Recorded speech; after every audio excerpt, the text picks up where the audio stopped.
using their minds and all their other subjective creative faculties to manifest spaces of feminist thriving in today's world so that we can impact the world at large. Stimulating and tapping into the imagination of feminists is critical for bringing feminist contributions in society to fruition. This is so because tapping into the feminist imaginary deposits feminist representations of the world into societies and communities, enabling these feminist representations of the world to influence other people's thinking and imagining in the direction of a feminist egalitarian world. When the term representation is mentioned on the African continent, most people think of political representation. There are discussions during elections about the number of female councillors, mayors, parliamentarians, presidents, and candidates that the continent boasts. Yet there is little concern for how many women are present in the creative economy, what their roles in this economy are, and whether they are empowered to produce the narratives in these creative economies, including the media, that present views to the world and thus impact on other people. It is important to remember that while creative representations of the world work at the level of ideas, they also work economically. The creative economy is one of the fastest growing economies on the planet. Thus, empowering feminists to produce their representations of the world is effective at the level of ideas, impacting people at the level of ideas, and also at the economic levels of feminist sustainability, thriving and flourishing.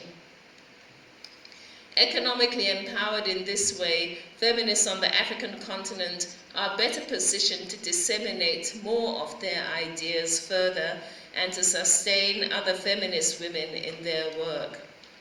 So to wind up then, let me recap a few of the points I have made this evening.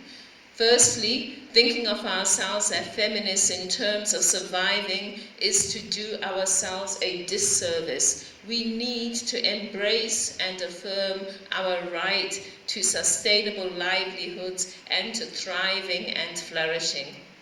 Secondly, we need safe meeting places such as the Feminart Arts and Book Festival, where we feel safe and where we can interrogate the matters that impinge on our well-being with other feminists and where our energies and passion are regenerated.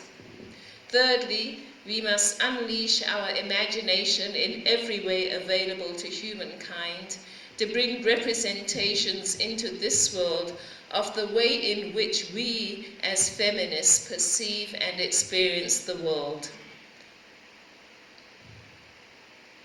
Finally, we need to agree on an agenda as feminists. Voices and messengers will be sent to distract us from our work and objectives. These voices will include the voices of other women, some of the marital genuflectionists. The messengers will often be other women who have condoned oppressive patriarchy. While we perceive these voices and messengers with compassion that arises from understanding born out of feminist theory, when it comes to our practice, we must ignore these voices and messages.